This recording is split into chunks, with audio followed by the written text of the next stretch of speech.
We have more now on the Trump administration's plans for a big immigration crackdown in Chicago.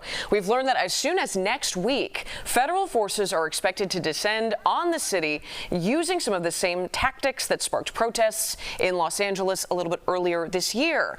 Our Sabrina Franz is here. She's been following this, and it sounds like families that have already been fighting to stay together here now must be really bracing for impact. Marie, they are, and we spoke to one of them, a husband and wife today, who have already been separated before by an immigration-related battle just earlier this summer. Now they're reunited after an immigration judge granted bond in the husband's case, but they tell us they're really just waiting to be pulled back into this as they wait to see federal law enforcement officers in Chicago as part of this large-scale immigration crackdown.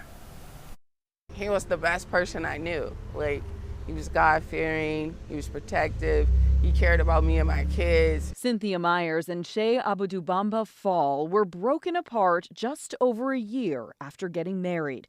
On June 4th, Myers says she would normally be at work, but that day she decided to go with her husband to his scheduled asylum hearing at 55 East Monroe. Soon as we finished, wrapped, talking with the judge, and we were going to walk out the door, ICE agents surrounded us and just grabbed him.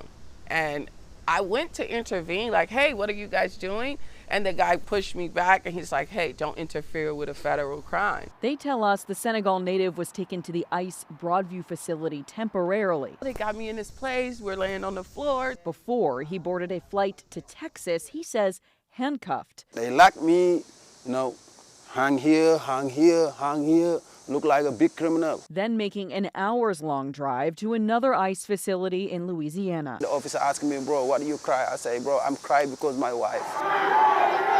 He is one of the over 2,000 people arrested by ICE in Chicago since President Trump took office in January.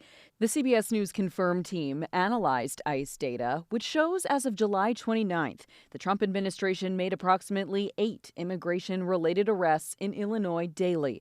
That's about a 39% increase since last year. In Chicago, 2,014 people have been taken into custody for immigration-related offenses between January 20th and July 29th.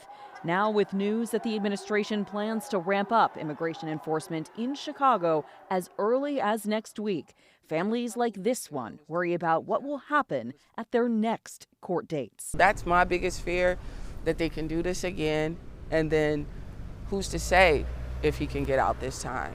Who's to say where they'll send him this time?